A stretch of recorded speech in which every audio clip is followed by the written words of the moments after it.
Good morning बच्चों। आपका मेरे चैनल मैथ पढ़ोगे अशोक सर से में स्वागत है। बच्चों, आप मेरा वीडियो अवश्य देखें, पसंद आए तो सब्सक्राइब करें, लाइक करें और बेल आइकन को प्रेस करें। यदि कुछ डिमेरिट्स लगे तो उसको कमेंट करने से ना चूकें। तो बच्चों, ताकि हम अपने कमी को दूर कर सकें। तो बच्चों, आज हम पढ़ेंगे क्लास 9 का मैथ NCERT चैप्टर 7। चैप्टर 7 में है ट्रायंगल्स।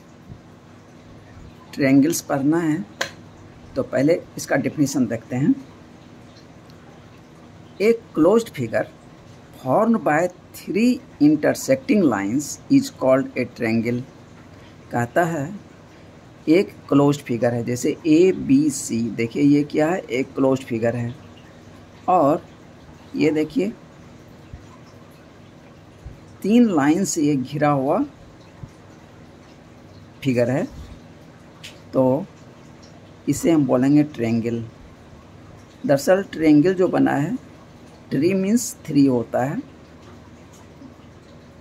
और एंगल मीन्स एंगल तो होता ही है, जिसमें 3 एंगल हों, जिसमें 3 साइड हों और जिसमें 3 वर्टिसेस हों, तो ये ट्रायंगल होते हैं। तो नोटिफिकेशन मतलब कैसे डिनोट करते हैं। Triangle ABC denoted as, triangle का सिंबल ऐसे बनाते हैं और ABC बगल में लिख देते हैं। Side denoted as AB, side ये हो गया, इसको डिनोट करेंगे AB से, और इसको डिनोट करेंगे BC से, और इसको डिनोट करेंगे CA से चाहे AC से। या तो एंटी क्लॉकवाइज हम घूम जाएं चाहे क्लॉकवाइज हम घूम जाएं, तो उसी मैनर में हम लिख देंगे, तो मेरा इजीली करेक्टली सब कुछ हो जाएगा। अब एंगल्स डिनोटेड एच, एंगल को कैसे डिनोट करेंगे। इसमें 3 एंगल है, एंगल A, एंगल B और एंगल C। तो एंगल को सिंबल में देते हैं इस तरह से, एंगल का सिंबल बना देते हैं और वहाँ पे A को डिनोट करते हैं, तो एंगल का सिंबल दे के A लिख देते हैं, और एंगल का सिंबल दे के B लिख देते हैं, और एंगल का सिंबल दे के C लिख देते हैं। वर्टिसेस क्या हो गया, ये A, ये वर्टेक्स यानी कॉर्नर कह सकते हैं। तो एक कॉर्नर, 2 और 3, तो वर्टेक्स यानी शीर्ष भी होता है।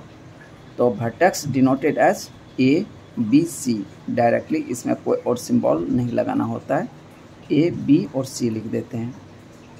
अब आता है congruence of A triangles. Congruence of A triangle ये क्या होता है।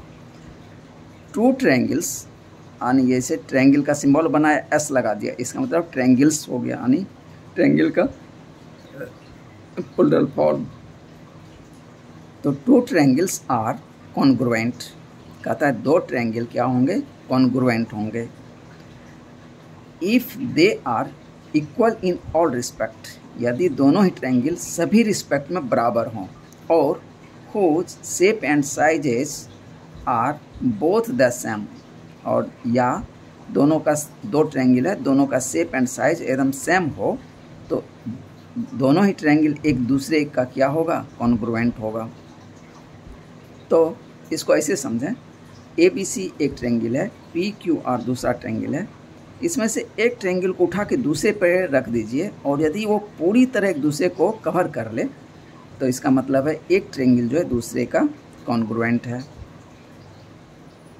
तो अब कहता है इस कॉन्ग्रुएंट प्रॉपर्टी जो हुआ, हम जो बराबर करने का कोशिश किए, तो इसका क्या उपयोग है। तो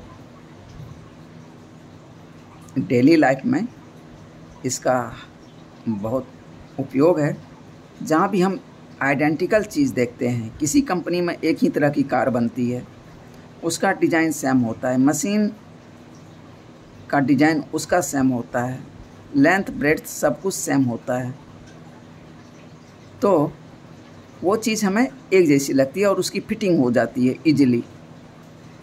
तो इसीलिए ये कॉन्ग्रुएंट जो प्रॉपर्टी है या congruence property of congruence is used in daily life to produce identical objects, यानी एक जैसा ऑब्जेक्ट को बनाने के लिए ये प्रॉपर्टी बहुत ज़रूरी है।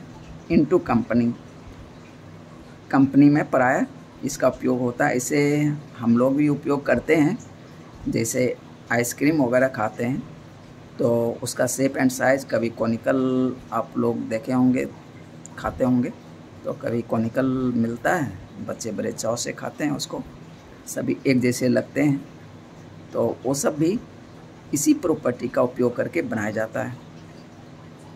Here if triangle PQR is congruent to triangle ABC, कहता है PQR ये जो है कॉन्ग्रुएंट है ABC का, तो इट इज़ रिटन एज, तो ट्रायंगल PQR और ये इक्वल का सिंबल देते हैं, उसके ऊपर में एक सिंबल ऐसे बना देते हैं, तो ये कॉन्ग्रुएंट होने का सिंबल है, और ट्रायंगल ABC लिख देते हैं, तो triangle PQR congruent triangle ABC। तो कॉन्ग्रुएंट लिखने का क्या तरीका हो गया, इक्वल दिया, उसके ऊपर में S के जैसा बना दिया, देख लीजिए कैसे बना हुआ है, इस तरह से बनाइएगा। तो लेकिन ये चीज़ ध्यान रखिएगा, ABC जैसे कि ये एंटी क्लॉकवाइज मैंने यहाँ पे लिया है, तो यहाँ भी मुझे एंटी क्लॉकवाइज ही लेना है, यानी PQR। तो इसका मतलब आगे मैं बताया हूँ कि कैसे ये क्या चीज़ होती है। यदि यही चीज़ लिखा हुआ है कि ट्रायंगल QRP यानी ABC हम लिख दें QRP, तो क्या ये कॉन्ग्रुएंट होगा? इस केस में तो नहीं होगा, लेकिन यदि हम डिज़ाइन चेंज कर दें, नीचे मैं बताया हूँ, तो उसको फिर हम अरेंज करेंगे, यदि सेम हो जाता है तो कॉन्ग्रुएंट हो सकता है। लेकिन अभी जो है, अभी के केस में ABC और PQR एक कॉन्ग्रुएंट है, तो अब लेकिन यदि इसका हम चेंज कर दें, QRP कर दें, चाहे RQP कर दें, तो ये कॉन्ग्रुएंट नहीं होगा। तो कहता है एक शॉर्ट फॉर्म है CPCT, ये आपको बहुत जगह यूज़ करने के लिए मिलेगा। इसका फुल फॉर्म होता है C से कॉरस्पॉन्डिंग, P से पार्ट्स, C से कॉन्ग्रुएंट, T से ट्रायंगल्स, यानी corresponding parts of congruent triangles. जैसे ABC ट्रायंगल था और PQR ये दोनों क्या है, कॉन्ग्रुएंट है, तो इसका मतलब इसका corresponding parts of congruent triangle ये क्या चीज़ है वो समझ लीजिए। AB यानी इस ट्रायंगल का AB साइड इस ट्रायंगल का PQ के जस्ट बराबर है, और इस ट्रायंगल का BC इस ट्रायंगल का QR के बराबर है, और इस ट्रायंगल का AC इस ट्रायंगल का PR के बराबर है। ये तो हो गया साइड का। अब एंगल A बराबर एंगल P, एंगल B बराबर एंगल Q, एंगल C बराबर एंगल R। तो ये क्या है, इसी को बोलते हैं corresponding parts of congruent triangle, मतलब इसका पार्ट जस्ट इसका पार्ट दोनों क्या हो, इक्वल हो। तो ऐसा नहीं कि इसका हम डिज़ाइन आदि हम चेंज कर दें, इसको हम रोटेट कर दें, तो भी हम उसमें खोजेंगे कि कौन सा इसका पार्ट इसके किस पार्ट के बराबर है। तो इसीलिए लिखा जाता है CPCT corresponding parts of A congruent triangle. जैसे मैंने यहाँ पे लिख के दिखाया है, दैट इज एंगल A बराबर एंगल P, एंगल B बराबर एंगल Q, एंगल C बराबर एंगल R, एंड AB बराबर PQ, BC बराबर QR और CA बराबर RP, ये साइड और एंगल। अब देखिए एक एग्जाम्पल है, एक ट्रायंगल है ABC, इसके एंगल को देखिए डिनोट किया है, यहाँ पे देखिए एक लाइन से मैंने डिनोट किया, बी को डबल लाइन कर दिया और उसका मैंने कलर भी चेंज कर दिया, और सी को ट्रिपल लाइन कर दिया। उसी तरह इधर पी क्यू आर है, लेकिन मैंने इसका जो है ना जो डिजाइन है उसको मैंने थोड़ा सा चेंज कर दिया, अल्टर कर दिया। यानी पी ऊपर में लिखता और क्यू आर नीचे लिखते तो हमें थोड़ा सा करना आसान होता, लेकिन मैं समझने के लिए और बुक में भी बताया है इस तरह से एग्जाम्पल देके, तो उसको मैं आपको समझाने के लिए मैंने इस एग्जाम्पल को लिया है। तो अब इसमें देखिए एंगल ए को मैंने एक लाइन से यहाँ दिखाया था, तो यहाँ पे देखिए पी को एक लाइन से यहाँ दिखाया गया है। इसका मतलब है एंगल ए बराबर एंगल पी का है, और यहाँ पे देखिए डबल लाइन है और ये क्यू है, और यहाँ पे डबल लाइन और ये बी है। इसका मतलब है एंगल बी बराबर एंगल क्यू है, और रेस्ट एंगल इसमें देखिए 3 लाइन है और ये एंगल आर है, और यहाँ पे एंगल सी जो है इसमें भी 3 लाइन है। तो यानी एंगल सी बराबर एंगल आर है। अब साइड को लेते हैं ए बी साइड। अब इसमें देखते हैं इसका किस साइड के बराबर है, तो इसमें हम खोजेंगे ए से बी, तो इसमें क्या था पी से क्यू, इसका मतलब P Q. A B side इसके पी क्यू साइड के बराबर है। जैसे मैंने यहाँ पे मेजरमेंट भी लिखा था 4.5 cm, ये देखिए 4.5 cm लिखा हुआ है, तो ए बी का मिल गया। अब बी सी देखते हैं। बी सी देखिए एंगल बी और एंगल सी, इसमें एंगल बी और एंगल सी कहाँ है, एंगल ये क्यू और एंगल ये आर, तो इसका मतलब ये साइड है यानी क्यू आर। तो ये बी सी जो है ये क्यू आर के बराबर है, जो कि 5 cm देखिए यहाँ भी है, 5 cm यहाँ भी है। अब लास्ट बचता है सी ए यानी एंगल सी और एंगल ए के बीच, एंगल सी यानी आर और एंगल पी के बीच, तो ये साइड हो गया। ये देखिए 4 cm है, ये भी 4 cm है। तो इसका देखिए CPCT जो है,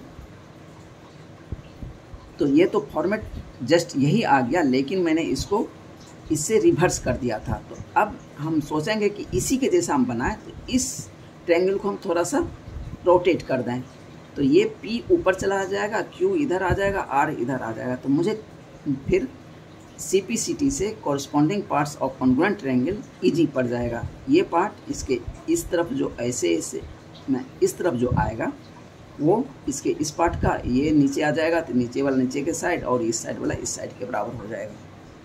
तो यहाँ पे मैंने उसको लिख भी दिया है कि triangle ABC congruent triangle PQR, angle A बराबर एंगल P, एंगल B बराबर एंगल Q, एंगल C बराबर एंगल R, AB बराबर PQ equal to 4.5 cm, BC बराबर QR equal to 5 cm, CA बराबर RP इक्वल टू 4 cm। तो अब आप समझ गए होंगे कि CPCT कैसे काम करता है।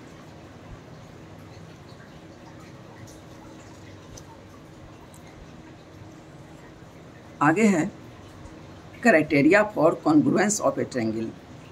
कहता है दो ट्रायंगल किस कंडीशन में कॉन्ग्रुएंट होगा। इसके लिए देखिए 5 क्राइटेरिया है।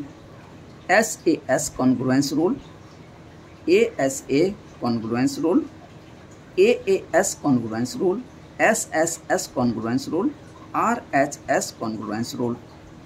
तो ये सारे रूल आप एक एक करके पढ़ेंगे, लेकिन अभी आप 2 पढ़ेंगे, SAS और ASA। तो ये 2 अभी पढ़ेंगे और ये 3 जो है इसके नेक्स्ट एक्सरसाइज में दिया हुआ है। तो पहला देखते हैं SAS। ये एग्जाम है 7.1 SAS कॉन्ग्रुएंस रूल। यानी S stand for side angle side, यानी किसी ट्रायंगल का 2 साइड और उसके बीच का एंगल,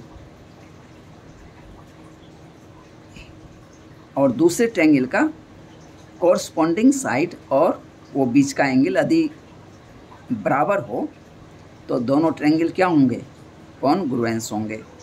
तो यही चीज़ को इसमें यहाँ लिखा है, two triangles are congruent if two sides and the included angle मतलब उसके बीच का angle of one triangle are equal to the two sides and the included angle of the other triangle. तो ये जो एक्सियोम है, अब एक्सियोम और थ्योरम में पहले पढ़ चुके हैं, एक बार मैं फिर याद दिला दूं। Not this result can not be proved with the help of previously noun results. कहता है कि ये जो क्राइटेरिया है इसको हम प्रूफ नहीं कर सकते। क्यों नहीं कर सकते?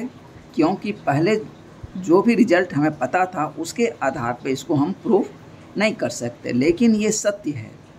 And so it accepted true as an axiom, इसीलिए इसको एक्सियोम के रूप में एक्सेप्ट किया गया है, न कि थ्योरम के रूप में। तो ये 7.1 एक्सियोम है SAS कॉन्ग्रुएंस रूल। अब आगे है थ्योरम 7.1, ये है थ्योरम। ये थ्योरम है ASA एंगल साइड एंगल, मतलब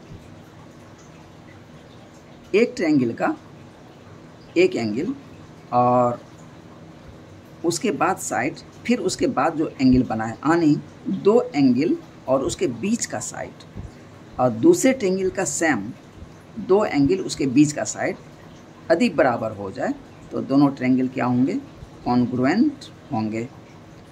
तो two triangles are congruent if two angles and the included side मतलब उस दोनों एंगल के बीच का साइड ही होना चाहिए, तभी जाके वो कॉन्ग्रुएंट होगा।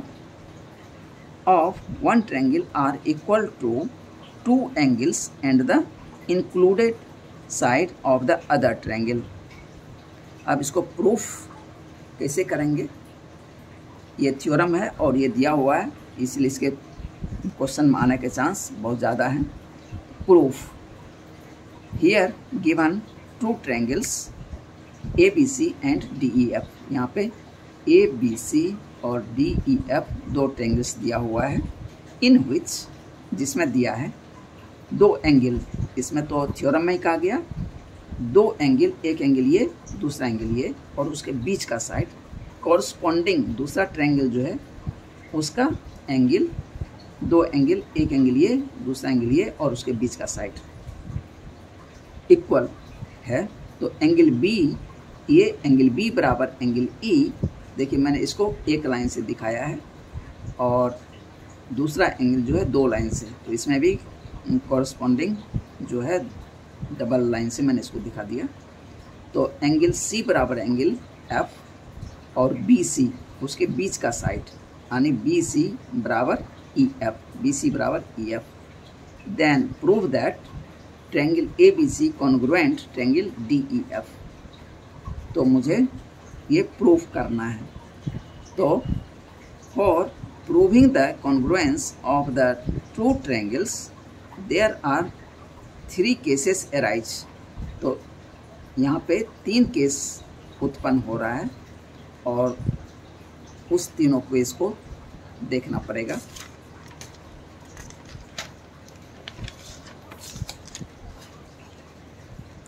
केस 1, व्हेन AB बराबर DE। इसमें कहता है कि हमको तो देखिए दिया हुआ था एक एंगल ये, एक एंगल ये और ये बीच का साइड कॉरस्पॉन्डिंग दूसरे ट्रायंगल का एक एंगल ये, एक एंगल ये, इसके बीच का साइड, ये मुझे दिया हुआ है। लेकिन यहाँ पे हम क्या करेंगे, हमको तो वही चीज़ प्रूफ करना है। तो उसके लिए हम क्या करते हैं, एक अलग लाइन हम चूज कर लेते हैं। जैसे ये साइड मैंने चूज कर लिया और कॉरस्पॉन्डिंग साइड ये, ठीक है। अब हम प्रूव करेंगे ये साइड, ये एंगल और ये साइड, इससे प्रूव करेंगे कि दोनों ट्रायंगल क्या है, कॉन्ग्रुएंट है। तो अब जब इससे जब प्रूफ हो जाएगा तो इसका मतलब है कि ये एंगल यानी 2 एंगल्स और बीच का साइड, उससे भी दोनों ट्रायंगल क्या है, कॉन्ग्रुएंट है। तो ये थ्योरम प्रूफ हो जाएगा। Here we have A B बराबर डी ई एज्यूम्ड, इसमें है ए बी बराबर डी ई, मान लेते हैं कि ये दोनों बराबर हैं, इसलिए कि व्हेन ए बी बराबर डी ई केस 1 है, यानी ए बी बराबर डी ई मैंने मान लिया, ये एज्यूम्ड हो गया। एंगल बी बराबर एंगल ई, ये दिया हुआ है, गिवन है। बी सी बराबर ई एफ, बी सी बराबर ई एफ गिवन है। तो ये दोनों ट्रायंगल क्या हो गया, कॉन्ग्रुएंट हो गया। किस थ्योरी से, एस ए एस से, S A S side angle side criteria of congruence से दोनों ट्रायंगल क्या हो गए, कॉन्ग्रुएंट हो गए। तो दोनों ट्रायंगल कॉन्ग्रुएंट हो गया, तो इसका मतलब है कि ए एस ए से भी ये दोनों ट्रायंगल कॉन्ग्रुएंट है। तो ये मुझे प्रूव करना था, लेकिन एक कंडीशन तो मैंने कर दिया, जब ए बी दोनों में ही बराबर है तो आ गया। अब हो सकता है case 2, when A B is greater than D E, यदि कहता है कि ए बी जो है ये डी ई से बराबर हो सकता है, इसीलिए मुझे तो दिया हुआ नहीं है कि ये बराबर है, तो मैं मान लेता हूँ कि एक बार कि ए बी बड़ा है, ठीक है। तो ए बी बड़ा है, तो ए बी बड़ा है तो हम क्या करें, डी ई के बराबर इसमें हम कट कर लेते हैं। तो जब डी ई के बराबर ए बी में से कट किया तो ये पी पॉइंट मुझे मिल गया। अब इस पी को सी से मिला दिया, ठीक है, ओके। अब मुझे ये दिखाना है, ये जो पी पॉइंट है ये ए से कोइंसाइड करता है, मतलब पी कोई दूसरा पॉइंट नहीं है बल्कि ये ए पे ही है, चाहे ए जो है पी के साथ कोइंसाइड कर रहा है। तो हम इसको कैसे प्रूफ करेंगे, तो इसको प्रूफ करने के लिए हम क्या करेंगे, इस एंगल को हमको दिखाना पड़ेगा कि ये जो एंगल है ये दोनों के लिए कॉमन है, पी के लिए भी और ए के लिए भी। तो उसको मुझे प्रूफ करना है। देखिए इसको कैसे प्रूफ करते हैं। Here A B is greater than D E. अच्छा हाँ, इसमें एक केस ये भी कर सकते हैं, ए बी क्या है, ग्रेटर है डी ई से। तो हम क्या करेंगे कि हम लाइन या तो इसमें कट कर लें, एक केस मेरा काम हो जाएगा, या ए बी बड़ा है डी ई छोटा है, हम डी ई को ही थोड़ा आगे बढ़ा देंगे और यहाँ से मिला देंगे। तो दोनों ही केस में हमको सेम प्रूफ करना पड़ेगा।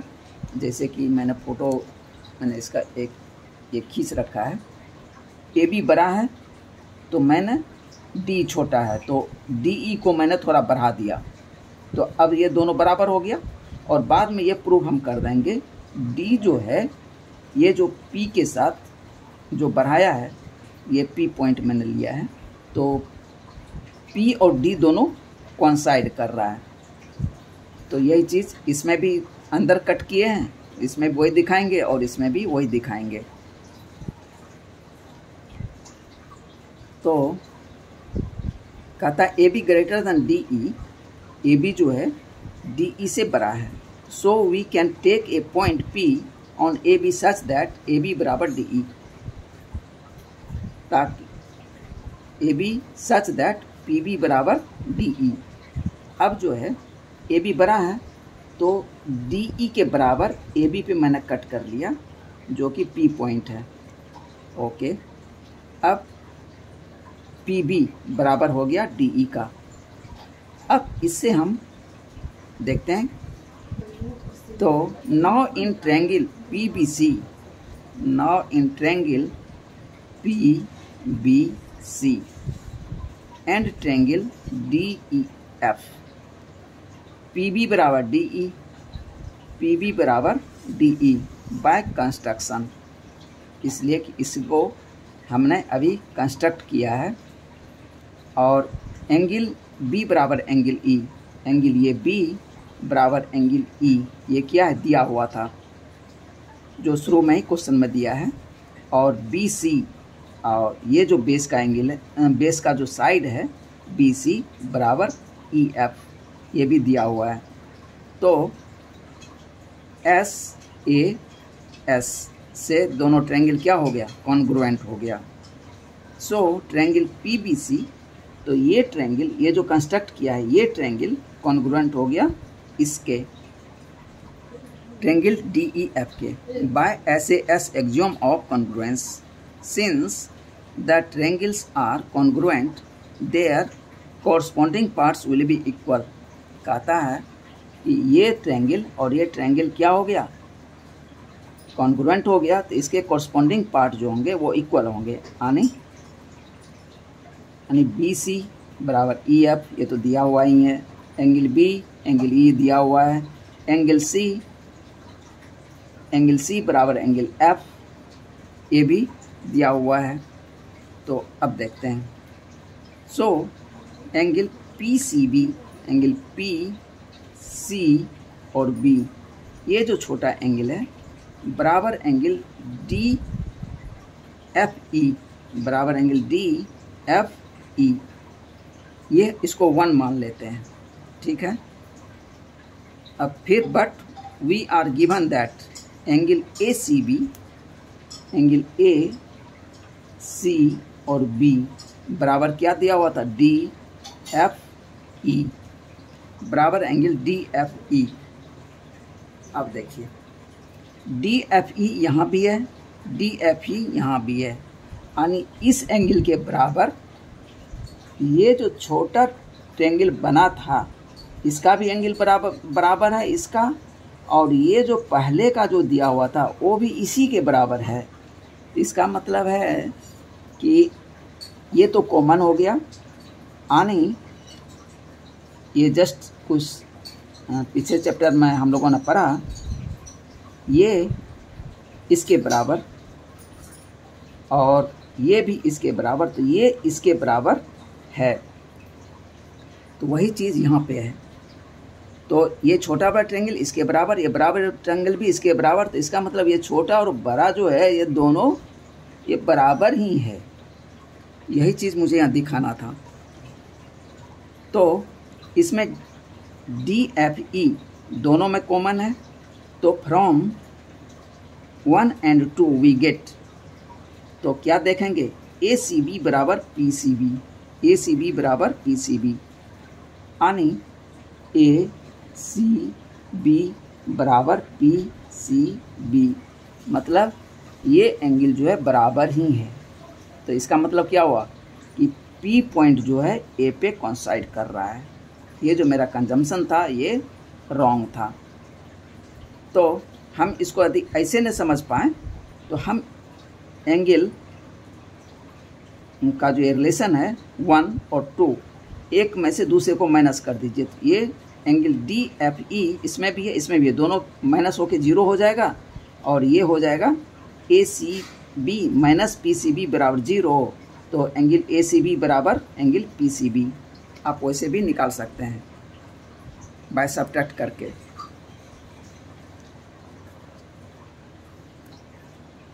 This is possible only if P coincide with A और BA बराबर ED।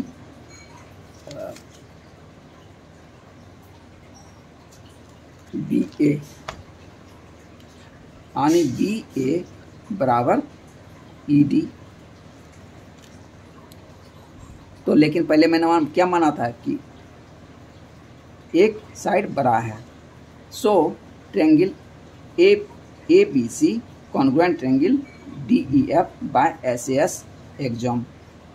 केस 3, तीसरा केस में if AB less than DE, AB जो है छोटा है DE से, तो हम क्या करें, AB के बराबर इधर एक पॉइंट हम मार्क कर देते हैं M, AB के बराबर इस पे मैंने साइड कट कर दिया EM, ठीक है, ये साइड बराबर AB का। और जैसे मैंने पिछले में किया है सेम वही चीज़ हम यहाँ करेंगे। तो now in triangles ABC and MEF we have AB बराबर ME by construction, angle B बराबर एंगल E और साइड BC बराबर ई एफ के। तो एस ए एस से ये दोनों ट्रायंगल कॉन्ग्रुएंट हो गए। ओके, अब इसका CPCT से कॉरस्पॉन्डिंग पार्ट दिखाते हैं। तो ये ए बी बराबर ये साइड इस साइड का, ये एंगल इस एंगल का, ये साइड इस साइड का, और ये एंगल इस एंगल के बराबर है। तो लेकिन अभी इसमें मैंने छोटा ही ट्रायंगल लिया है, तो एंगल MFE और एंगल ACB वो रिलेशन मुझे दिखाना है। एंगल ACB बराबर एंगल MFE, ये CPCT से, ये पहला मान लिया इसको। लेकिन हमको दिया क्या हुआ है, ACB बराबर DFE, ACB बराबर DFE मुझे दिया हुआ है। तो अब देखिए ACB यहाँ भी है, ACB यहाँ भी है, इसमें से इसको माइनस कर दीजिए, ये पार्ट 0 हो गया, इसीलिए ये बराबर ये निकल आएगा। MFE यानी MFE बराबर DFE, यानी ये एंगल जो है इस बड़े के लिए और इस छोटे के लिए, दोनों के लिए बराबर है। ये तो ये दोनों के लिए बराबर कैसे पॉसिबल होगा, जब M कोइंसाइड करेगा D से।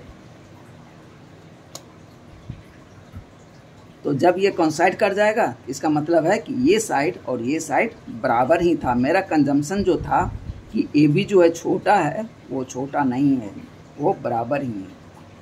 तो it is possible only when FM coincide with FD FM। ये जो FM है coincide with FD, मतलब ये दोनों लाइन एक ही है। और M coincide with D या M coincide with D, therefore AB बराबर DE, इसीलिए AB बराबर DE। तो ये जो है कंजम्पशन था कि ये छोटा है, नहीं छोटा नहीं है, ये DE के बराबर ही है। AB बराबर DE, thus in triangle ABC and DEF we have AB बराबर DE, जो कि अभी प्रूव किया as proved above। Angle B बराबर एंगल E, एंगल B बराबर एंगल E, और BC बराबर EF गिवन इस triangle ABC congruent triangle DEF by SAS criteria. तो ये थ्योरम जो है पूरा हो गया। ये बहुत लंबा थ्योरम था, इसको थोड़ा समझ के आप 1-2 बार लिखेंगे तो फिर आप एग्ज़ाम में इजीली इसको लिख पाएंगे। ओके बच्चों, थैंक यू। नेक्स्ट मिलते हैं अगले इसके एक्सरसाइज सॉल्यूशन में।